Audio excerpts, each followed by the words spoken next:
Welcome to Brunese and Marissa's True Crime Podcast. Today we will be talking about Richard Ramirez. He was born on February 28, 1960. He died on July 7, 2013, while awaiting execution of B-cell lymphoma. His nicknames were the Night Stalker, the Walking Killer, and the Valley Intruder. Now, for those who don't know about Richard Ramirez, the younger generation, he was a very, very bad serial killer. Like, this man, I mean, he has, when I read, his charges, y'all are going to see what I mean. He was charged with first-degree murder, 13 counts. Second-degree murder, rape, 11 counts. First-degree burglary, 14 counts. He did the burglaries because he was on drugs like cocaine, and he burglarized houses to support his drug habit. He was given 19 death sentences. 19 death sentences, that's a lot. I've never even heard of that. But the crime happened between April the 10th, 1984 to August the 24th, 1985. So he didn't go that long with killing. It was like he was like one of them psycho killers, and then they caught on to him because he wasn't that bright. He was abused by his father, and the thing is that when he left his home when he was 22, he lived in Texas. He left his home when he was 22 to move to California. He moved in with his cousin, Mike. The thing is, Mike had a bad history. Mike served the Vietnam War, would take pictures of him torturing and raping Vietnam women and children that they would do over there, and he brought it home and showed Ramirez. But instead of Ramirez being shocked or grossed out, he was intrigued by the photos. And to me, that's crazy because, I mean, I can watch Traces and Faces of Death and be scared. Like, it gives me a panic attack. He killed his victims with handguns, a variety of knives, a machete, tire iron, a claw hammer. He would punch, pistol whip, and strangle many of his victims, both with his hands. And in one instance, he strangled one of his victims with a rope, or like anything that had like ropey parts. Like he could have done it with like a cord. It's just strangulation. He also stomped at least one of his other victims to death, and at one point, he did another one by shocking her with a live electric cord. Now, I feel pain for that person. I mean, because they had to go through this torture, and it took a long time, because even though it was an electric cord, it's not like it was a lot of electricity going through it. He had to have kept on going and going and going at it. So this person was being shocked over and over and over again until they died, until they passed away. He would humiliate and degrade the victims that did not die during his attacks, or the ones that he didn't want to kill. I wonder what made him do all of that stuff in the first place. I was saying in the beginning, when you look at pictures of people being tortured and raped, and that was okay with you, but I think his whole family was really messed up. His whole family, for real.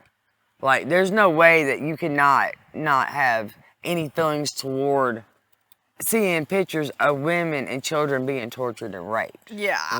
If somebody showed me that, I would have been really scared and disgusted. Yeah, I would have walked away. I would have said, I ain't coming back. Yeah. You weird. I ain't coming back. There's something wrong here. But no, he didn't. Instead, he stayed with him until his uncle, until Mike had shot his wife, Jessie, in the face with a gun during a domestic argument. Okay, Mike was later found not guilty by reason of insanity. Of course, they're going to say that. With the shooting attributed to post-traumatic disorder, I guess, from Vietnam War. I'm sorry, but you don't have post-traumatic when you go and rape and kill kids in the Vietnam War. I'm sorry, there's no post-traumatic there for me. Also, he was confined for several years at the Texas State Mental Hospital, which I think he should have been put in prison for life. He could have killed anybody else. Yeah, like if it was easy for him to go to Vietnam and do it, he could have done it to anybody else, right? Shortly after he went to jail, to the mental hospital, he moved in with his older sister. Her husband, who was a obsessive peeping Tom. You know what that means? Like peeping Toms? Yeah. They look in the windows at naked women and naked men or whatever, naked people in general. They're just peeping Toms. He was obsessively doing it. He would take Ramirez along with him on his on his nightly exploits. And so after Mike was released in 1977, which is the year I was born, he would sometimes go with Ramirez and Roberto and go check out the naked women in the windows. And to me, I'm going, well, how did, here's the thing. How did the older sister not know her husband was obsessive peeping Tom, or did she not care? If I was her, I would have cared. Yeah, that's what I'm saying. How did he get away with doing it though? But how did his sister not know? She had to have known something. Yeah. He couldn't just say, "Oh, we're going for a nightly walk every night." Because I'm sorry, but wouldn't you question your husband and be like, "Where you going every night?" Yeah, that sounds suspicious. Are you cheating? Well, technically, he is kind of cheating. But yeah, peeping multiple Tom times. is cheating. You ain't joking about that. Well, anyway, what had happened was that by the time he was 14, he started using LSD frequently, which it's not good, because I think that Ramirez had like some kind of brain issue. I think him taking the LSD did not help out any at all.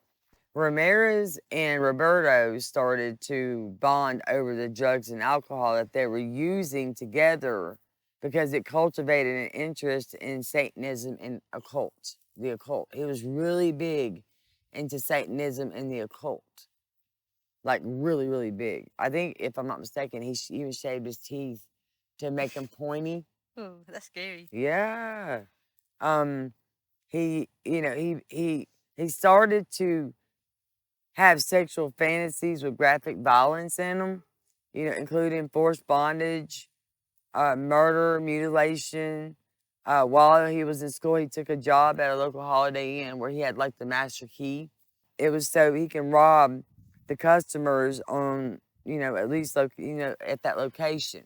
In the same hotel, he molested 2 children in the elevator. Yeah, but like, why children though? They're so innocent and stuff. Well, that's the thing about serial killers. It seems like they went for a lot of the children because they were innocent, and I guess they thought that they wasn't going to say nothing, and because a lot of children, they won't say anything. Yeah, and they're also fragile too. They are very, very fragile. Yeah, and the psychiatrist that did Richard Ramirez's case, and while he was going through court. And I will go in further into the court details of what happened in court. The psychiatrist, Michael Stone, described him as a made psychopath as opposed to a born psychopath, which means that he was made into the psychopath. He wasn't born this way, but he was made that way. Yeah, did his parents do that or something? No, like I said, I think his uncle, I think Mike, his brother-in-law, and I think his whole family in general were just really messed up in the family. Wait, what about his sister? I think if she had a peeping Tom, I don't know about his other sisters, but his older sister that he moved in with, if her husband was an obsessive peeping Tom, you would think she knew about it, because I'm pretty sure they went around taking pictures. She probably did it too. Because if he took pictures of dead Vietnam women and children that he tortured and raped, right? Don't you think he'd take pictures of women naked in the window? Yeah, I'm pretty sure the sister did it too, probably. Yeah. Ramirez was knocked out unconscious, right? and this on multiple occasions, and almost died before he was 6 years old. Now, this is where this comes in very interesting. What they said was, as a result of him being knocked out and almost killed, that he later developed a temporal lobe epilepsy and aggressivity and hypersexuality because of him being knocked out. And I believe it was his dad that knocked him out unconscious all the time. It's crazy. He would sleep in the local cemetery when he was 12 years old to escape his father's violence. That's what I'm saying. His daddy was the one who had knocked him unconscious. So his dad caused his problems in reality because he was so young when it happened. His brain wasn't like fully developing, like it wasn't fully developed. It was there of a 6-year-old child. Yeah. Like, who would knock a 6-year-old child unconscious? Like, Oh, that's messed up. I mean, I know they say he's an alcoholic, but your grandfather, my dad, was what they considered an alcoholic, but he never hurt anybody. Yeah, he wasn't dangerous. No, he was not dangerous at all. He was funny, if anything. So back to him. Sorry, we just had to put that in. He stated that witnessing the murder of his sister-in-law was not traumatic for him in any traditional sense. Like, how can you stand there and watch this woman get shot in the face and not even be fazed by it? That right there showed me you're a serial killer already. You done it. You done been there. You done it. You hiding it. Richard Ramirez had a lot of skeletons in his closet. He fooled a lot of people to get a job at the Holiday Inn, to get the master key, to be able to break into people's rooms, steal their stuff, rape children on an elevator. I mean, just different things like that. He dropped out in the 9th grade, and that's when he moved to California at 22 years old. The thing is, okay, so when I talked about his court, and I said, I'm going to explain it to y'all. His court was so crazy that it almost cost as much as O.J. Simpson's court trial. And this was like way before the 90s, right? His jury selection trial began on July 22nd, 1988. So you have to think about it. Prices were not expensive at all back then. At his first court appearance, he raised a hand with a pentagram drawn in it and yelled, "Hail Satan." That's scary. Yeah, he did that. Now, you can imagine what the jurors are thinking because, everybody, the whole jury panel was scared of him. I mean, everybody in California was scared of him because they really, at first, did not know who was doing all these killings that they were finding. Like, Richard Ramirez got away with so much stuff at first. But it was only I think it's only when he slipped at the hotel was when he really got caught. Remember, the July 22nd, it was when it started, right? Well, on August the 3rd in 1988, this is what, a month later, not even a month later, a week later, whatever, the jail employees overheard Ramirez planning to shoot the prosecutor with a gun, which he intended to have smuggled into the courtroom. Yeah, did he carve like little symbols in their bodies or something too, or no? No, I think that was that was another killer. Oh. That we will do another podcast on. Yeah. Was his father abused as a child too? I don't know if his father was.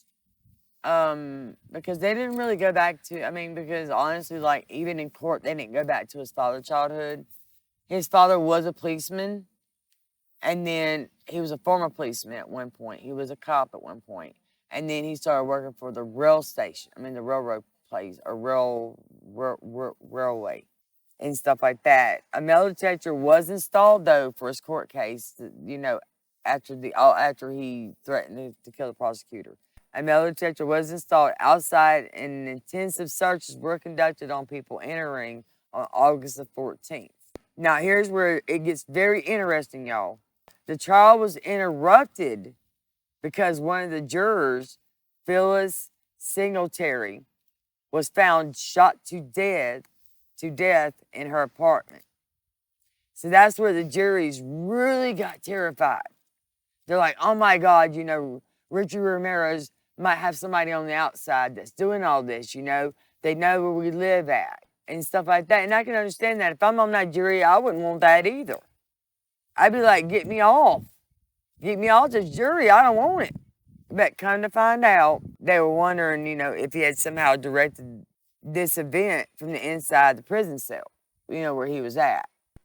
Come to find out, he was not responsible for her killing. Her boyfriend came in there and shot and killed her, and then they found him later where he committed suicide with the same weapon at a hotel. Dang, I wonder why he killed her for. I don't know. Honestly, back then, a lot of people in California were shooting that's like, I know there's a few stories that that we're gonna say on a podcast because one of them is off a movie, Poltergeist. One of them people did get shot by their boyfriend, just like Nicole Simpson got shot, if I'm not mistaken, or she was stabbed. She was still killed. He still terrified the jury so bad that, that they didn't want to be there. They didn't want to be like, I don't want to be a part of this jury no more, because, there's already one person dead, Yeah. and they didn't know at the time if he had somebody do it for him. Yeah, like a hitman or something? Yeah, they do that sometimes in prison. If you are really big in prison, sometimes they do have hitmen on the outside that will do their work for them. Because I do know somebody that did do that one time. Yeah, how does the hitman get paid Well, if they're in not jail? hitman, they tried. They have people on the outside that do it. They do all the work for them. Yeah, how they Like get paid? Mike or his brother-in-law could have paid the hitman kind of thing. Or Mike or his brother-in-law could have been the ones doing it. That's what they were probably going through their heads. Also, the alternate juror who replaced who replaced Phyllis, right, was too frightened to return to her home. That's how scary the court case got. Like I said at the beginning, he was convicted of, on September the 20th in 1989. This is for the 1990s people. This is for OJ. He was convicted of all 43 charges. 43 charges. Man, that's a lot. Okay? 13 counts of murder. Okay? Then the 5 attempted murders, the 11 counts of rape, the 5 counts of attempted murder or whatever, 11 counts of assault, 14 burglaries, and in November he was sentenced to death in California gas chamber. He stated to reporters after his sentencing, this is so messed up, y'all. I mean, when I do my research, I'm really in depth with it. Like, I really do it. And when I read this, I'm like, he did what? What he did was that he said, so the reporters were asking him, reporters always are out there, they're going to catch it, big old story, they got it. They asked him, and they asked him how he felt. You know what he said to him? It's no big deal. Death always went with the territory. See you in Disneyland. Wait, did the people who survived, did they speak up about it? Yes, they did. That's good. They spoke up. He did have survivors. They did speak up about him. They did tell their stories, which did help out with the case. And I do believe that one of them actually was the one that did get him really caught, because a lot of them were scared to really go and tell anybody because they were afraid that he would find somebody to kill him, to kill them. Like, because when it comes to psycho killers, you don't know what they're really thinking. I mean, I used to do homework on psycho killers all the time because I try to get into the minds of them to figure them out. Yeah. That's what I've always been that way. I've always been so fascinated, like what made him tick, what made her tick, what made them do what they did. Because to me, I know evil exists, but that much evil in one person is crazy, right? Yeah. But it seems to be like a family thing. Like he knew what he was saying at the end when he said that was that he knew it come with the territory. He knew whenever he did what he did, that eventually he was going to get caught and he was going to die. Yeah, I wonder why he said Disneyland though. I think he was really trying to be a smart butt. For real. I think he was just trying to be like, because he acted like he didn't care. Because he was in the satanic cult. Like, he liked the Satanism and the cults and all that other crazy stuff, right? Yeah. So, the trial cost $1.8 million, which at the time made the most expensive murder trial in the history of California until surpassed by the O.J. Simpson case in 1994. So, I mean, you have to think about it. 1988, okay? In the 1980s, things wasn't up that high. You didn't see court cases that cost that much money. Even certain serial killers didn't have a trial like that. But what it was is that Richard Ramirez kept holding the trial off by threatening the prosecutors. The jurors were scared of him. Different things like that because he was so scary. He ended up getting married, by the way. Did his wife die? Oh wait, no, yeah, I think she did. Actually, his wife said that when he got executed, she was going to commit suicide. To me, for a woman to want to marry a man that did all this stuff is not right in the head either. Yeah, wait, who's the woman that got shot in the face? Because I kind of forgot. That was his sister-in-law. Oh. Or, yeah, well, I think that was his cousin or sister-in-law. It was Mike's wife. Oh.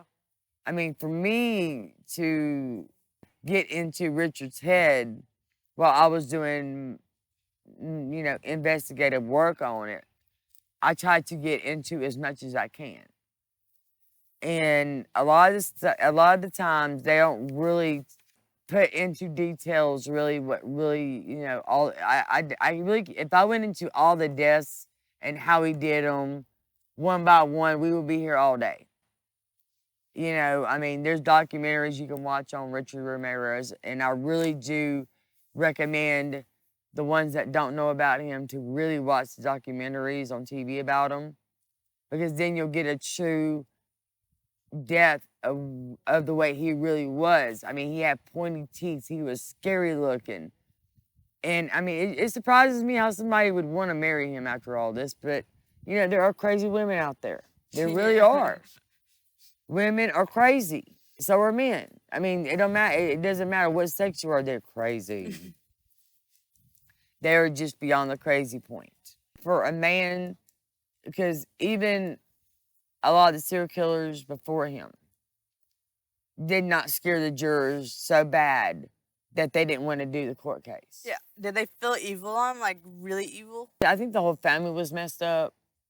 I think the whole family had like skeletons in their closet that they didn't want to say because he was the youngest out of 5 children. Yeah, I wonder if his other siblings were evil as him and stuff. They never mentioned them. Like, it's like they didn't want to be mentioned in nothing. Yeah, maybe they were normal, maybe. I think they might have been normal, but they might not have been. Yeah. But they apparently didn't do. They might have married some kind of weirdo or something like the older sister. You know what I'm saying? Yeah. Like the older sister can marry like like a weirdo. Why not the other sister? You would think with him growing up with all them children, all the siblings, even the sister, that he wouldn't want to do this to other people. Because it's like, would you do this to your sibling? No. Would you do this to your niece and nephew? No.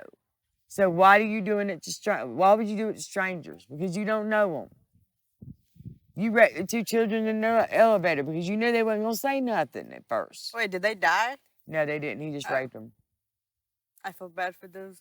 Yes. Yes, and they didn't mention names because back then, and like now, when you're a minor, they don't mention your name.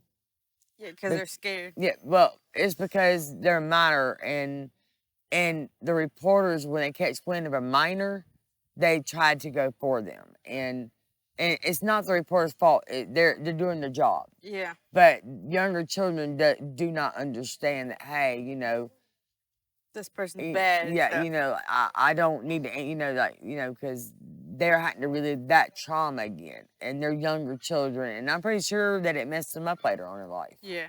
I know it probably did because there's no way it could not have. Richard Ramirez, now, I mean, he was on American Horror Story. They did do a little thing with him on the 1983 version of that one. And that's where I really got interested in Richard Ramirez, honestly. I'm not gonna lie. I've read about him before. He didn't really spark my interest until I watched that show. And then I was like, oh, wait, he seems a little interesting. Like there's a backstory to him I didn't read. I mean, he's on a lot of stuff. I don't know if they wrote a book about him or not. I never really looked that up because I don't want the book, but they probably did somewhere. Yeah, I'm pretty sure somebody wrote a book about him. He's like, instead of him dying in the gas chamber, he died of lymphoma.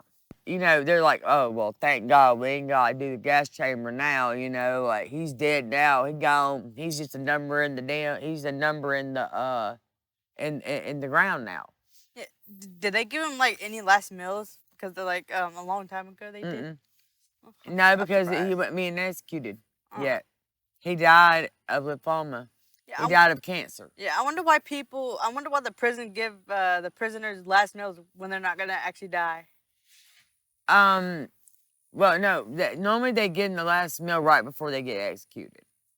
A lot of the people do the most craziest requests. Some of them request nothing. Yeah. And I'm like, if I'm sitting there and they ask me, I want me a big old steak. Yeah, somebody ordered like one single Brussels sprout. Yeah, I know. I read that. I saw that. That's crazy. It's funny because like I said, like if I was on death row, right, which I would not be because I'm a very good person. Yeah. And you are too. We're good people. Really, what would you request for your last meal? Come on.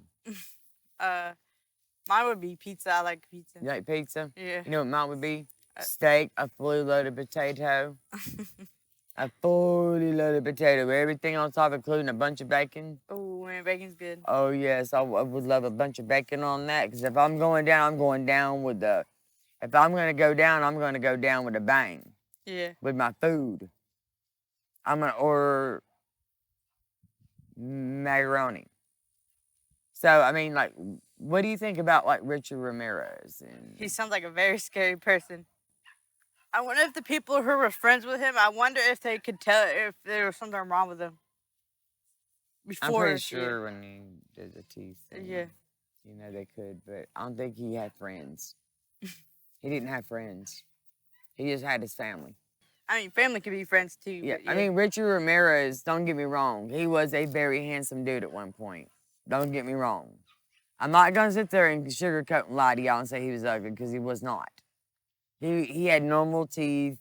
He was very, very handsome back in them days, because he had the long, the kind of long hair. He looked normal at first. Then as his killings and his rapes and his, all this stuff started happening, he started looking more and more like, when he got into the satanic cult and the occult and stuff like that. He shaved his teeth down to point them. Yeah. Like, for some reason, I guess he thought Satan was going to come up and just save him. I don't know. Yeah, that's still scary.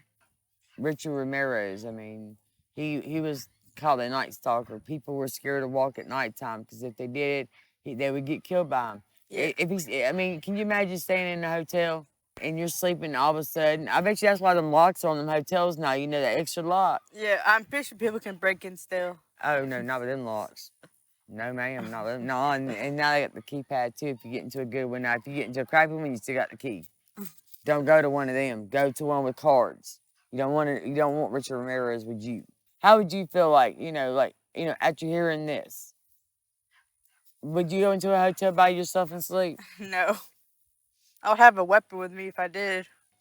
Back then, though, they didn't have key cards and they didn't think about adding a double lock to it, I'm guessing. So all they had, well, it was a Holiday Inn.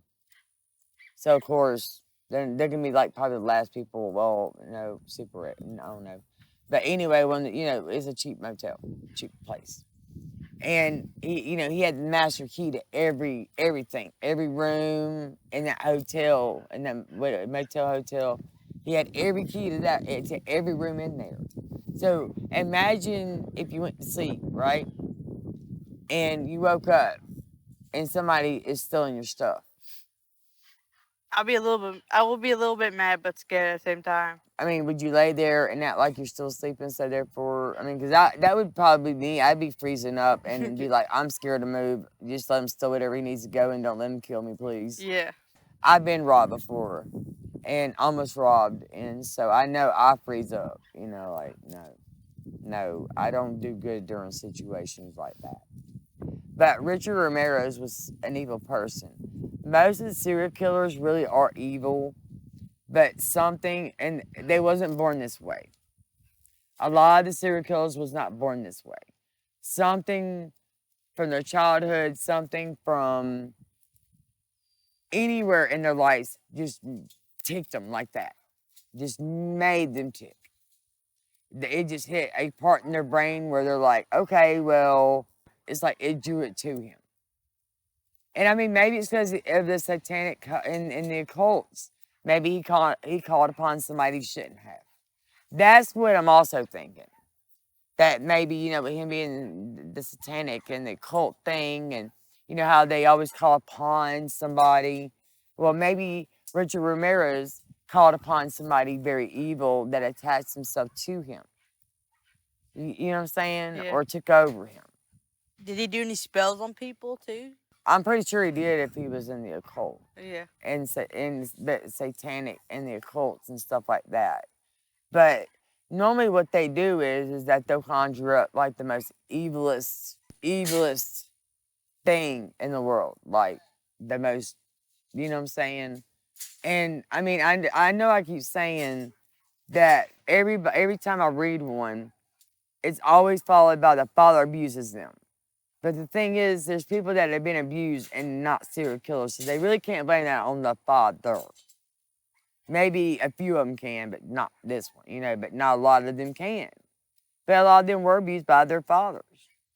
But that gives them no reason to go kill somebody, or kill all these people, rape, molest. We're going to wrap this up.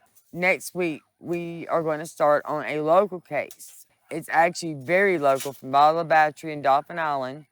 I'm not sure if many people have heard about it, and I will go into depth with that too. It was about four kids that were thrown off the bridge by their dad. Thank you for listening to Brunese and Marissa's podcast. I cannot wait for y'all to hear the next one because this one's going to be very interesting. I hope y'all have a great day. Don't run into no serial killers. Richard Ramirez is dead, I promise. But don't run into none. Okay? Have a nice day. Bye. Bye.